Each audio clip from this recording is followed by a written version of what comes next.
ತಮಿಳುನಾಡಲ್ಲಿ ವಿಜಯೋತ್ಸವ, ಅಸ್ಸಾಂನಲ್ಲಿ ಅರುಣೋದಯ. ಇದೀಗ ತಾನೇ ಅಂದ್ರೆ ಇವತ್ತು ಮಂಗಳವಾರ ದಿನಾಂಕ 12 ಮೇ 2026 ಮಧ್ಯಾಹ್ನ ಅಸ್ಸಾಮಿನ ಮುಖ್ಯಮಂತ್ರಿಯಾಗಿ ಸತತವಾಗಿ 2ನೇ ಬಾರಿಗೆ ಪ್ರಮಾಣ ವಚನ ಸ್ವೀಕರಿಸಿದರು ಬಿಜೆಪಿಯ ನಾಯಕ ಹಿಮಂತ ಬಿಸ್ವಾ ಶರ್ಮಾ. ಹೀಗೆ 48 ಗಂಟೆ ಮೊದಲು ಭಾನುವಾರ 10ನೇ ತಾರೀಕು ಮದ್ರಾಸ್ನ ನೆಹರು ಸ್ಟೇಡಿಯಂನಲ್ಲಿ ಸಿನಿಮಾ ನಟ ಚಂದ್ರಶೇಖರ್ ಜೋಸೆಫ್ ವಿಜಯ್ ತಮಿಳುನಾಡಿನ ಮುಖ್ಯಮಂತ್ರಿಯಾಗಿ ಪ್ರಮಾಣ ವಚನ ಸ್ವೀಕರಿಸಿದರು. ಇವೆರಡೂ ರಾಜ್ಯಗಳಲ್ಲಿ ಅತ್ಯಂತ ಚೇತೋಹಾರಿ ಪರಿವರ್ತನೆ ಯಾವುದು ಅಂತಂದ್ರೆ, ಪ್ರತಿ ಬಾರಿ ಚುನಾವಣೆ ನಡೆದಾಗಲೂ ಕೂಡ ನಾವು ಪಕ್ಷಗಳ ಬದಲಾವಣೆ, ವ್ಯಕ್ತಿಗಳ ಬದಲಾವಣೆ, ಸರ್ಕಾರಗಳ ಬದಲಾವಣೆಯನ್ನ ಮಾತ್ರ ನಿರೀಕ್ಷಿಸ್ತಾ ಇರಲಿಲ್ಲ. ನಾವು ಒಂದು ತಲೆಮಾರಿನ ಬದಲಾವಣೆಯನ್ನ ಅಪೇಕ್ಷಿಸ್ತಾ ಇದ್ವಿ. ಇದೀಗ ಎರಡೂ ರಾಜ್ಯಗಳಲ್ಲಿ ಕೂಡ ಒಂದು ಹೊಸ ತಲೆಮಾರಿನ ಆಗಮನ ಆಗೋಗ್ಬಿಟ್ಟಿದೆ. ಹೊಸ ತಲೆಮಾರು ಅಂತಂದ್ರೆ ಹೊಸ ಬಗೆಯ ಚಿಂತನೆ, ಧೋರಣೆ, ಮನೋಧರ್ಮ ಮತ್ತು ಕಾರ್ಯಶೈಲಿ ನಿರೀಕ್ಷೆಯಲ್ಲಿದ್ದ ತಮಿಳುನಾಡಿನ ಮತದಾರರಿಗೂ ಸಂತೋಷವಾಗಿದೆ. ಅಸ್ಸಾಮಿನ ಮತದಾರರಿಗೂ ಕೂಡ ಒಂದು ಸಾರ್ಥಕತೆ, ತೃಪ್ತಿ ಭಾವ ಮೂಡಿದೆ. ತಮಿಳುನಾಡಿನಲ್ಲಂತೂ ರಾಜಕಾರಣಿ ಅಲ್ಲದ ರಾಜಕಾರಣಿ ಅಂದ್ರೆ ಸುಮಾರು 20 ವರ್ಷಗಳ ಕಾಲ ತಮಿಳು ಚಿತ್ರರಂಗದ ಉದಯೋನ್ಮುಖ ಕಲಾವಿದನಾಗಿ, ತದನಂತರ ಸೂಪರ್ ಸ್ಟಾರ್ ಆಗಿ ಮೆರೆದಿದ್ದ ವಿಜಯ್ ಅದಕ್ಕೆ ಬೇಕಾದ ಎಲ್ಲ ತಯಾರಿಯನ್ನ, ಬೌದ್ಧಿಕ ಮಾನಸಿಕ ತಯಾರಿಯನ್ನ ಕಳೆದ 10 ವರ್ಷಗಳಿಂದ ತನ್ನ ಚಿತ್ರಗಳ ಮೂಲಕವೇ, ಚಿತ್ರ ಕಥಾ ವಸ್ತುಗಳ ಮೂಲಕವೇ ರೂಪಿಸಿಕೊಂಡಿದ್ರು. ಅಂದ ಹಾಗೆ ಅವರನ್ನು ಸಿನಿಮಾ ಹೀರೋವನ್ನಾಗಿ, ತದನಂತರ ಸಾರ್ವಜನಿಕ ಬದುಕಿನ ನಾಯಕನನ್ನಾಗಿ ರೂಪಿಸಿದ್ದು ಅವರ ತಂದೆ ಚಂದ್ರಶೇಖರ್ ಜೋಸೆಫ್. ಅವರು ಪ್ರಮಾಣ ವಚನ ಸ್ವೀಕರಿಸಿದ್ದ ಹಾಗೆನೆ ವಿಜಯ್ ಇದೇ ಮೊದಲ ಬಾರಿಗೆ ಆ ತಮಿಳುನಾಡಿನ ಇತರ ರಾಜಕಾರಣಿಗಳಂತೆ ಅದೇ ಯಥಾಸ್ಥಿತಿವಾದಿ ಬಿಳಿ ಶರ್ಟು, ಪಂಚೆ, ಬಿಳಿ ಪಂಚೆ ಆ ವೇಷಭೂಷಣವನ್ನ ಧರಿಸಿರಲೇ ಇಲ್ಲ. ರಾಜಕಾರಣಿಗಳ ಸಾಂಪ್ರದಾಯಿಕ ವೇಷಭೂಷಣದ ಬದಲು ಇದೇ ಮೊದಲ ಬಾರಿಗೆ ಒಂದು ಪ್ಯಾಂಟ್ ಶರ್ಟ್ ಮತ್ತು ಕೋಟ್ ಹಾಕೊಂಡ್ಬಿಟ್ಟು ಬಂದಿದ್ರು. ಅದು ಕೂಡ ಟೈ ಕಟ್ಟಿರ್ಲಿಲ್ಲ, ಒಂದು ಕರಿ ಕೋಟ್ ಹಾಕೊಂಡ್ಬಿಟ್ಟು ತನ್ನದೇ ಆದ ವಿಶಿಷ್ಟವಾದ ಒಂದು ಬಿಂಬವನ್ನ ಸಾರ್ವಜನಿಕರಿಗೆ ಪ್ರದರ್ಶಿಸಿದ್ರು. ತಾನು ಪಾರಂಪರಿಕ ರಾಜಕಾರಣಿ ತರ ಅಲ್ಲ, ಸಾಂಪ್ರದಾಯಿಕ ಪುಡಾರಿ ವರ್ಗದ ತರ ಅಲ್ಲ, ತನ್ನನ್ನು ತಾನೇ ಅಲ್ಲಿ ಪರಿಚಯಿಸ್ಕೊಟ್ಟಿದ್ದು ಹೇಗೆ ಅಂತಂದ್ರೆ, ನಾನೊಬ್ಬ ಸಿನಿಮಾ ರಂಗದಲ್ಲಿ ಬದುಕು ಕಟ್ಕೊಳ್ಳಿಕ್ಕೆ ಹೆಣಗಾಡ್ತಾ ಇದ್ದ ಒಬ್ಬ ಸಹಾಯಕ ಚಿತ್ರ ನಿರ್ದೇಶಕನ ಮಗ. ನನಗೆ ಬಡತನ ಏನು ಅಂತ ಗೊತ್ತಿದೆ, ಹಸಿವು ಏನಂತ ಗೊತ್ತಿದೆ. ನಾನು ಯಾವುದೇ ರಾಜವಂಶಕ್ಕೆ ಸೇರಿದವನಲ್ಲ. ನಿಮ್ಮಂತೆಯೇ ನಾನೊಬ್ಬ. ನನ್ನನ್ನ ನಿಮ್ಮ ಸಹೋದರನ್ನಾಗಿ ಸ್ವೀಕರಿಸಿ ಅಥವಾ ಮಗನನ್ನಾಗಿ ಭಾವಿಸಿ, ಅಥವಾ ಚಿಕ್ಕ ಮಕ್ಕಳೆಲ್ಲ ನನ್ನ ಮಾಮ ಅಂತ ಕರೀರಿ, ನನಗೆ ಖುಷಿ ಆಗುತ್ತೆ ಅಂತ ಹೇಳಿದ್ರು. ಅದಷ್ಟೇ ಅಲ್ಲ, ತಮ್ಮ ಅಧಿಕಾರ ಸ್ವೀಕಾರಣದ ಕ್ಷಣವನ್ನ it's a fresh new beginning, a new era of real social justice politics ಅಂತ ಆರಂಭದಲ್ಲೇ ಘೋಷಣೆ ಮಾಡ್ಬಿಟ್ರು. ಆ ಸಾಂಪ್ರದಾಯಿಕ ಲಿಖಿತ ಪ್ರಮಾಣ ವಚನವನ್ನ ಓದುವುದಕ್ಕಿಂತ ಮುಂಚೆನೆ ಹೇಳ್ಬಿಟ್ರು, it is a fresh new beginning, a real era of real secular social justice politics, your time starts now ಅಂತ. ಒಳ್ಳೆ ಅಮಿತಾಬ್ ಬಚ್ಚನ್ ತಮ್ಮ ಕೌನ್ ಬನೇಗಾ ಕರೋಡ್ಪತಿಯಲ್ಲಿ ಆ ಕ್ಷಣಗಣನೆಯನ್ನ ಶುರು ಮಾಡ್ತಾರಲ್ಲ, ಅದೇ ರೀತಿ ಸಿನಿಮಾ ಶೈಲಿಯಲ್ಲಿ ಶುರು ಮಾಡಿದ್ರು. ಅವರ ಸಿನಿಮಾ ಡೈಲಾಗ್ಗಳ ತರನ ಇದ್ದ ಆರಂಭಿಕ ನುಡಿಗಳು ಅಲ್ಲಿದ್ದ ಜನರಲ್ಲಿ ರೋಮಾಂಚನವನ್ನು ಉಂಟು ಮಾಡಿದ್ವು. ಅಂದಹಾಗೆ ಕಳೆದ 59 ವರ್ಷಗಳಿಂದ ತಮಿಳುನಾಡಿನ ಆ ರಾಜಕೀಯ ನಾಯಕತ್ವವನ್ನ, ಯಜಮಾನಿಕೆಯನ್ನು ಹಿಡ್ಕೊಂಡಿದ್ದ ಎರಡು ಸಿಖ್ ಇಂಡಸ್ಟ್ರಿಗಳು, ಡಿಎಂಕೆ ಮತ್ತು ಎಡಿಎಂಕೆ, ರೋಗಿಷ್ಠ ಉದ್ಯಮಗಳಾಗಿದ್ದಂತಹ ಎರಡು ಸ್ಥಾಪಿತ ಪಕ್ಷಗಳ ಯಜಮಾನಿಕೆಯನ್ನ ಯಾವ ರೀತಿ ಮುರಿದ್ರು ಅಂತಂದ್ರೆ, ಇದೇ ಮೊದಲ ಬಾರಿಗೆ ಒಬ್ಬ ಮುಖ್ಯಮಂತ್ರಿ ಮತ್ತು ಹೊಸ ಸರ್ಕಾರದ ಪ್ರಮಾಣ ವಚನ ಸಮಾರಂಭದಲ್ಲಿ ಒಂದೇ ಮಾತರಂ ಗೀತೆಯನ್ನ ಹಾಡಿದ್ರು. ಇದೀಗ ಕೇಂದ್ರ ಸರ್ಕಾರ ಅಧಿಕೃತವಾಗಿ ಸ್ವೀಕರಿಸಿರೋ ಆ ಒಂದೇ ಮಾತರಂ ಹಾಡಿನ ರಾಷ್ಟ್ರೀಯ ಗಾಯನದ ಎಲ್ಲ ಪಂಕ್ತಿಗಳನ್ನು ಕೂಡ ಬಹಳ ಸುಶ್ರಾವ್ಯವಾಗಿ 4 ಗಾಯಕಿಯರು ಎಲ್ಲ ಹಾಡಿದ್ರು. ತದನಂತರ ರಾಷ್ಟ್ರಗೀತೆ ಹಾಡಿದ್ರು, ತದನಂತರ ತಮಿಳುನಾಡಿನ ನಾಡಗೀತೆಯನ್ನು ಹಾಡಿದ್ರು. ಈ 3 ಹಾಡುಗಳನ್ನ ಸಮಾರಂಭದ ಆರಂಭದಲ್ಲೂ ಸಮಾರಂಭದ ಮುಕ್ತಾಯದ ನಂತರವೂ ಹಾಡಿದ್ದು ವಿಜಯ್ ತಂದಿರೋ ಬದಲಾವಣೆ. ಇದುವರೆಗೂ ಈ ದ್ರಾವಿಡ ಮುನ್ನೇತ್ರ ಕಳಗಂ ಮತ್ತು ಆಲ್ ಇಂಡಿಯಾ ದ್ರಾವಿಡ ಮುನ್ನೇತ್ರ ಕಳಗಂ ಪಕ್ಷಗಳು ಎರಡೂ ಕೂಡ ಆ ದ್ರಾವಿಡ ಸಂಸ್ಕೃತಿಯನ್ನ ಭಾರತಕ್ಕಿಂತ ಬಹಳ ವಿಭಿನ್ನವಾದದ್ದು, ತಮ್ಮ ಭಾರತ ಒಕ್ಕೂಟದಲ್ಲಿ ತಮ್ಮೊಂದು ಪ್ರತ್ಯೇಕ ರಾಷ್ಟ್ರವನ್ನೋ ರೀತಿಯಲ್ಲಿ ಹೆಚ್ಚು ಕಡಿಮೆ ಒಂದು ಪ್ರತ್ಯೇಕತಾವಾದದ ಒಂದು ಸಂವೇದನೆಯನ್ನೇ ಬಿತ್ತಾ ಬಂದಿದ್ರು. ಅದ್ರ ಮೊದಲ ಬಾರಿಗೆ ಮುರಿದ್ರು ಈ ವಿಜಯ್. ಅಷ್ಟೇ ಅಲ್ಲ, ವಿಜಯ್ ಹೇಳಿದ್ರು, ಇವತ್ತಿಂದ ನಿಮ್ಮೆಲ್ರಿಗೂ ನಾನು ಮುಖ್ಯಮಂತ್ರಿ. ಹಿಂದೂಗಳಿಗೂ, ಮುಸ್ಲಿಮರಿಗೂ, ಕ್ರಿಶ್ಚಿಯನ್ರಿಗೂ, ಇತರ ಎಲ್ರಿಗೂ ಕೂಡ ನಾನು ಮುಖ್ಯಮಂತ್ರಿ ಅಂತ ತಾನು ಒಂದು ಹೊಸ ಮನ್ವಂತರವನ್ನ ಶುರು ಮಾಡ್ತಾ ಇದ್ದೇನೆ ಅಂತ ಹೇಳಿದ್ರು. ಅಷ್ಟೇ ಅಲ್ಲ, ವೇದಿಕೆ ಮೇಲೆ ಉಪಸ್ಥಿತರಿದ್ದ ರಾಹುಲ್ ಗಾಂಧಿ ಆಗಿ ತಮಗೆ ಅಗತ್ಯವಿದ್ದ ಆ ಬಹುಮತದ ಕೊರತೆಯನ್ನು ತುಂಬಿಕೊಟ್ಟ ಎಲ್ಲ ಪಕ್ಷಗಳ ನಾಯಕರನ್ನು ಕೂಡ ವ್ಯಕ್ತಿಗತವಾಗಿ ಅವರಿಗೆ ಕೃತಜ್ಞತೆ ಸಲ್ಲಿಸಿದ್ರು, ಅವರ ಕಚೇರಿಗೆ ಹೋಗಿ ಗೌರವ ಸೂಚಿಸಿದ್ರು. ಎಲ್ಲಕ್ಕಿಂತ ಮುಖ್ಯವಾಗಿ ಅಲ್ಲಿನ ಇದುವರೆಗಿನ ಆ ಎರಡು ಶತ್ರು ಪಕ್ಷಗಳ ನಡುವಿನ ವಿರಸ, ವೈಮನಸ್ಸು ಮತ್ತು ಶತ್ರು ಭಾವದ ಬದಲು ನಿಕಟಪೂರ್ವ ಮುಖ್ಯಮಂತ್ರಿ MK ಸ್ಟಾಲಿನ್ ಅವರ ಖಾಸಗಿ ನಿವಾಸಕ್ಕೆ ಖುದ್ದು ಭೇಟಿ ನೀಡಿಬಿಟ್ಟು ಅವರಿಂದ ಶುಭ ಕೋರಿದ್ರು, ಅವರ ಆಶೀರ್ವಾದವನ್ನು ಕೋರಿದ್ರು. ಅಂದ್ರೆ ತಮಿಳುನಾಡಿನ ರಾಜಕಾರಣದಲ್ಲಿ ಒಂದು ಹೊಸ ಗಾಳಿ ಬೀಸ್ತಾ ಇದೆ ಅನ್ನೋದು ಸ್ಪಷ್ಟ ಸಂಕೇತವನ್ನು ಕೊಟ್ಟರು ವಿಜಯ್.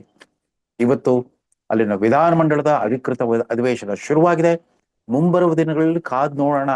ಮತ್ತೊಂದು ವಿಚಾರವನ್ನ ಈ ಚಂದ್ರಶೇಖರ್ ಜೋಸೆಫ್ ವಿಜಯ್ ಹೇಳಿದ್ದೇನು ಅಂತಂದ್ರೆ, ನಾನೊಬ್ಬ ದೇವದೂತನಲ್ಲ, ನಾನು ಒಬ್ಬ ಮನುಷ್ಯ, ನನ್ನ ಕೈಯಿಂದ ಏನ್ ಸಾಧ್ಯವಾಗುತ್ತೋ ಎಲ್ಲವನ್ನೂ ಮಾಡಿ ತೋರಿಸ್ತೇನೆ ಅಂತ ಹೇಳಿದ್ರೆ ಹೊರತು ಸಾಂಪ್ರದಾಯಿಕ ರಾಜಕಾರಣಿಗಳ ತರ ಯಾವುದೇ ಅಬ್ಬರದ ಆಶ್ವಾಸನೆ ಕೊಡೋ ಆ ರಿಸ್ಕ್ ತಗೊಳ್ಳೇ ಇಲ್ಲ. ತಮಿಳುನಾಡಿನಲ್ಲಿ ಬಹುಶಃ ಹೊಸ ಮನ್ವಂತರ ಶುರುವಾಗಿದೆ ಅನ್ನೋ ನಂಬಿಕೆ ನಮ್ಮೆಲ್ಲರದು. ಅದೇ ರೀತಿ ಅಲ್ಲಿ ಪ್ರಮಾಣ ವಚನ ಸಮಾರಂಭದಲ್ಲಿ ಒಂದೇ ಮಾತರಂ ಗೀತೆ ಹಾಡಿದಾಗ ಬಹಿರಂಗವಾಗಿ ಯಾರೂ ಇಲ್ಲಿ ಅಭಾಸವನ್ನುಂಟು ಮಾಡಲಿಲ್ಲ, ಗದ್ದಲ ಉಂಟು ಮಾಡಲಿಲ್ಲ, ಆಕ್ಷೇಪ ಇರ್ತಿಲ್ಲ. ಇದು ತಮಿಳುನಾಡಿನ ರಾಜಕೀಯ ವಾತಾವರಣದಲ್ಲಿ ಒಂದು ಹೊಸ ಆಯಾಮವನ್ನು ಸೃಷ್ಟಿಸಬಹುದು ಅಂತ ಯಾರಾದ್ರೂ ನಿರೀಕ್ಷಿಸಬಹುದು. ಅಷ್ಟರ ಮಟ್ಟಿಗೆ ಆ ವಿಜಯ ಗೆಲುವು ಮತ್ತು ಸರ್ಕಾರ ರಚನೆ ಒಂದು ಆಶಾದಾಯಕ ಬೆಳವಣಿಗೆ ಆಗಿದೆ ಅಂತ ಹೇಳ್ಬೋದು. ಇವತ್ತು ಅಸ್ಸಾಂನಲ್ಲಿ ಮತ್ತೆ ಎರಡನೇ ಬಾರಿಗೆ ಮುಖ್ಯಮಂತ್ರಿಯಾಗಿ ಅಧಿಕಾರ ಸ್ವೀಕರಿಸಿದ ಭಾರತೀಯ ಜನತಾ ಪಕ್ಷದ ನಾಯಕ ಹಿಮಂತ ಬಿಸ್ವಾ ಶರ್ಮಾ ಅವರು ವಿಜಯ್ ತರ ಇದೇ ಮೊದಲ ಬಾರಿಗೆ ರಾಜಕೀಯ ಪ್ರವೇಶ ಮಾಡ್ರು. ಇನ್ನು ನವಜಾತ ಶಿಶುವಲ್ಲ, ರಾಜಕಾರಣದ ಒಳಗಿನ ಅಂಬೆಗಾಲಿಡ್ತಾ ಇಲ್ಲ, ಸಾಕಷ್ಟು ನುರಿತ ಪಳಗಿದ ಮಧ್ಯಮ ತಲೆಮಾರಿನ ರಾಜಕಾರಣಿ. ಅವ್ರಿಗೆ ಈಗಾಗಲೇ ಒಂದು 55 ವಯಸ್ಸಾಗಿರ್ಬೇಕು. ಹಿಮಂತ ಬಿಸ್ವಾ ಶರ್ಮಾ ಅವರು ರಾಜ್ಯಶಾಸ್ತ್ರದಲ್ಲಿ ಡಾಕ್ಟರೇಟ್ ಪದವಿಯನ್ನ ಪಡೆದಿರೋ ಒಬ್ಬ ವಿದ್ಯಾವಂತ ನುರಿತ ರಾಜಕಾರಣಿ. ಹೇಳಿ ಕೇಳಿ ಅವರು ತಂದೆ ಕೂಡ ರಾಜಕಾರಣಿ ಆಗಿದ್ರು. ಅವರು ಕಾಂಗ್ರೆಸ್ ನಲ್ಲಿದ್ರು. ಕಾಂಗ್ರೆಸ್ ನಲ್ಲಿ ಸಾಕಷ್ಟು ತಾಲೀಮ್ ಮಾಡಿದ ನಂತರ ಮುಂದೆ ರಾಹುಲ್ ಗಾಂಧಿ ಅವರ ಜೊತೆಗಿನ ಭಿನ್ನಾಭಿಪ್ರಾಯದಿಂದಾಗಿ 2016ರಲ್ಲಿ ಕಾಂಗ್ರೆಸ್ ಅನ್ನು ಬಿಟ್ಟು ಬಂದ್ರು, ಭಾರತೀಯ ಜನತಾ ಪಕ್ಷವನ್ನು ಸೇರಿದ್ರು. ಅಷ್ಟೇ ಅಲ್ಲ, ಭಾರತೀಯ ಜನತಾ ಪಕ್ಷ ಕೇವಲ ಅಸ್ಸಾಂನಲ್ಲಿ ಅಷ್ಟೇ ಅಲ್ಲ, ಈಶಾನ್ಯ ಪ್ರಾಂತ್ಯದ ಎಲ್ಲ 7 ರಾಜ್ಯಗಳಲ್ಲೂ ಕೂಡ ಬಿಜೆಪಿ ಅಥವಾ NDA ನೇತೃತ್ವದ ಸರ್ಕಾರಗಳೇ ಗೆದ್ದು ಅಧಿಕಾರಕ್ಕೆ ಬರುವ ಹಾಗೆ ನೋಡ್ಕೊಳ್ಳೋದ್ರಲ್ಲಿ ಚಮತ್ಕಾರಿಕ ಪಾತ್ರವನ್ನಾಡಿದ್ರು ಹಿಮಂತ ಬಿಸ್ವಾ ಶರ್ಮಾ. ಮೊದಲ 5 ವರ್ಷ ಮಂತ್ರಿ ಆಗಿದ್ರು. ಅದಾದ ನಂತರ ಕಳೆದ ಎರಡು ಅವಧಿಯಿಂದ ಎರಡನೇ ಬಾರಿಗೆ ಮುಖ್ಯಮಂತ್ರಿ ಆಗೋ ಮೂಲಕ ಸತತವಾಗಿ 3 ಅವಧಿಗೆ ಬಿಜೆಪಿ ಅಸ್ಸಾಂನಲ್ಲಿ ಹ್ಯಾಟ್ರಿಕ್ ಗೆಲುವು ಸಾಧಿಸುವುದರಲ್ಲಿ ಕಾರಣೀಭೂತರಾಗಿದ್ದಾರೆ. ಅಷ್ಟೇ ಅಲ್ಲ, ಹಿಮಂತ ಬಿಸ್ವಾ ಶರ್ಮಾ ಹೇಳಿ ಕೇಳಿ ಸ್ವಲ್ಪ ವಿವಾದಾತ್ಮಕ ವ್ಯಕ್ತಿ. ಅವರ ಮಾತುಗಳಲ್ಲಿ, ಅವರ ಧೋರಣೆಗಳಲ್ಲಿ, ಸಾರ್ವಜನಿಕ ನಿಲುವುಗಳಲ್ಲಿ ಯಾವುದೇ ಮುಚ್ಚುಮರೆ ಇರಲ್ಲ. ಹಿಮಂತ ಬಿಸ್ವಾ ಶರ್ಮಾ ಅವರ ವ್ಯಕ್ತಿತ್ವ ಮತ್ತು ವಿಚಾರಧಾರೆಯನ್ನ ಅರ್ಥ ಮಾಡ್ಕೊಳ್ಬೇಕಾದ್ರೆ ಇತ್ತೀಚೆಗೆ ಇಂಗ್ಲಿಷ್ನ ಪ್ರಖ್ಯಾತ ಸುದ್ದಿ ವಾಹಿನಿಯ ಸಂಪಾದಕ ಅರ್ಣಬ್ ಗೋಸ್ವಾಮಿ ಅವರಿಗೆ ಅವರು ನೀಡಿದ ಸಂದರ್ಶನದಲ್ಲಿ ಕೆಲವು ನೇರವಾದ ಪ್ರಶ್ನೆಗಳನ್ನ ಎದುರಿಸಬೇಕಾಯ್ತು. ನೀವು ಅಸ್ಸಾಮಿನ ಮುಸ್ಲಿಮರನ್ನ ಶಿಕಾರಿ ಆಡ್ಬಿಟ್ಟಿದ್ರಂತೆ, ಅಲ್ಲಿ ಮುಸ್ಲಿಂ ವಿರೋಧಿ ರಾಜಕಾರಣ, ಕೋಮುವಾದಿ ರಾಜಕಾರಣ ಮೂಲಕ ಗೆದ್ದು ಬಂದಿದ್ದೀರಂತೆ, ನಿಮಗೆ ಅನುಕೂಲ ಆಗೋ ರೀತಿಯಲ್ಲಿ SIR ಮಾಡಿಸಿದ್ರಂತೆ, ನಿಮ್ಗೆ ಅನುಕೂಲ ಆಗೋ ರೀತಿಯಲ್ಲಿ ಕ್ಷೇತ್ರ ಪುನರ್ವಿಂಗಡಣೆ ಡಿಲಿಮಿಟೇಷನ್ ಮಾಡಿಸ್ಕೊಂಡ್ಬಿಟ್ಟು ನೀವು ಗೆದ್ದು ಬಂದಿದ್ದೀರಂತೆ ಅಂತ ಹೇಳಿದ್ರು. ಅಲ್ಲಿ 126 ಅಸ್ಸಾಂನ ಅಸೆಂಬ್ಲಿಯ ಒಟ್ಟು ಸೀಟ್ಗಳ ಪೈಕಿ 102 ಸೀಟು NDAಗೆ ಬಂದಿದೆ. ಅದರಲ್ಲಿ ಭಾರತೀಯ ಜನತಾ ಪಕ್ಷವೇ ಸ್ವತಂತ್ರವಾಗಿ 86 ಸೀಟ್ ಗೆಲ್ಲಿಸಿದೆ. ಈ ಗೆಲುವಿನ ಉರುವಾರಿ ಹಿಮಂತ ಬಿಸ್ವಾ ಶರ್ಮಾ ಅವ್ರು ಹೇಳ್ತಾರೆ, ನಾನು ಕೋಮುವಾದಿ ಅಂತ ಹೇಳ್ಕೊಳ್ಳಿ, ಯಾರಾದ್ರೂ ಹೇಳ್ಕೊಳ್ಳಿ, ನನಗ್ ಗೊತ್ತಿದೆ ಅಸ್ಸಾಮಿನ ನೆಲದ ಮೂಲ ನಿವಾಸಿಗಳಾದ ಮುಸ್ಲಿಮ್ರು ಯಾರು, ಅವರ ಅಗತ್ಯತೆ ಏನು, ಅವರ ಆಶೋತ್ತರಗಳೇನು ಅಂತ ನೀವೇ ಅವ್ರನ್ನ ಕೇಳಿ ನೋಡಿ. ನಾನು ಅವ್ರ ಪರವಾಗಿ ಕೆಲಸ ಮಾಡಿದ್ದೇನೆ. ನನ್ನ ವಿರೋಧ ಇದ್ದಿತ್ತು ಬಾಂಗ್ಲಾದೇಶ್, ನೆರೆಯ ಬಾಂಗ್ಲಾದೇಶದಿಂದ ಅಕ್ರಮವಾಗಿ ನುಸುಳ್ಕೊಂಡು ಬಂದ್ಬಿಟ್ಟು ಇಲ್ಲಿ ತಮ್ಮ ಅಸ್ತಿತ್ವನ ಕಂಡ್ಕೊಂಡ್ರಲ್ಲ, ಕೊಟ್ಟಿ ದಾಖಲೆಗಳ ಮೂಲಕ ಭಾರತೀಯ ನಾಗರಿಕತ್ವವನ್ನು ಪಡ್ಕೊಂಡ್ಬಿಟ್ಟು ಇಲ್ಲಿನ ಆ ಜನಸಂಖ್ಯಾ ಸ್ವರೂಪವನ್ನೇ ಬದಲಾಯಿಸೋ ಪ್ರಯತ್ನ ಮಾಡಿದ್ರು. ಅಷ್ಟೇ ಅಲ್ಲ, ರಾಷ್ಟ್ರ ವಿರೋಧಿ ಚಟುವಟಿಕೆಗಳು ಕೂಡ ತೊಡಗಿಸ್ಕೊಂಡ್ಬಿಟ್ಟು ರಾಷ್ಟ್ರದ ಭದ್ರತೆಗೆ ನಿರಂತರವಾಗಿ ಅಪಾಯ ಉಂಟು ಮಾಡ್ತಾ ಬಂದಿದ್ದಾರಲ್ಲ, ಆ ಮಿಯಾಗಳ ಬಗ್ಗೆ ನನ್ನ ವಿರೋಧ ಐತೆ ಹೊರತು ನಮ್ಮ ಭಯಗಳ ಜೊತೆಗಲ್ಲ. ಸೊ ಅಸ್ಸಾಮಿನ ಮೂಲ ನಿವಾಸಿ ಮುಸಲ್ಮಾನರು ಯಾರು, ಈ ಬಾಂಗ್ಲಾದೇಶದ ನುಸುಳುಕೋರು ಮುಸಲ್ಮಾನರು ಯಾರು ಅನ್ನೋ ಒಂದು ಸೂಕ್ಷ್ಮ ವ್ಯತ್ಯಾಸವನ್ನ ದೇಶದ ಜನತೆಯ ಎದುರಿಗೆ ಸಾಬೀತು ಮಾಡಿದ್ದಾನೆ. ಅದರಿಂದ ಅವ್ರಿಗೆ ತೊಂದರೆ ಆಗಿದ್ರೆ ನಾನೇನು ಮಾಡ್ಲಿಕ್ಕಾಗಲ್ಲ ಅಂತ ಹೇಳಿದ್ರು. ಅವ್ರು ಅಷ್ಟೇ ಅಲ್ಲ, ಅವ್ರ ಪ್ರಕಾರ ಅಸ್ಸಾಂ, ಪಶ್ಚಿಮ ಬಂಗಾಲ್, ಒಡಿಸ್ಸಾ ಮತ್ತು ಬಿಹಾರ್ ಮತ್ತು ಯಾವ್ಯಾವ ರಾಜ್ಯಗಳ ಜೊತೆಗೆ ಬಾಂಗ್ಲಾದೇಶದ ಗಡಿ ಹೊಂದ್ಕೊಂಡಿದೆಯೋ ಅಲ್ಲಿ ರಾಷ್ಟ್ರದ ಭದ್ರತೆಗೆ ಅಪಾಯ ಇದ್ದೇ ಇರುತ್ತೆ. ಯಾಕೆಂತಂದ್ರೆ ಬಾಂಗ್ಲಾದೇಶವನ್ನ ಕಳೆದ 52 ವರ್ಷಗಳಲ್ಲಿ ಆಳಿರೋ ಅನೇಕ ಸರ್ಕಾರಗಳು ಒಂದೊಂದ್ಸಾರಿ ಭಾರತ ಜೊತೆಗೆ ಸ್ನೇಹಿತವಾದ ಸರ್ಕಾರ ಇರ್ತಾ ಇತ್ತು, ಮತ್ತೊಂದ್ ಸಾರಿ ಅಲ್ಲಿ ಶತ್ರು ಭಾವದ ಒಂದು ಆಡಳಿತ ಇರ್ತಾ ಇತ್ತು. ಒಮ್ಮೆ ಅಲ್ಲೊಂದು ಫ್ರೆಂಡ್ಲಿ ಗೌರ್ಮೆಂಟ್ ಇರ್ತಾ ಇತ್ತು, ಒಮ್ಮೊಮ್ಮೆ ಅಲ್ಲಿ ಹೊಸ್ಟೈಲ್ ಗೌರ್ಮೆಂಟ್ ಇರ್ತಾ ಇತ್ತು.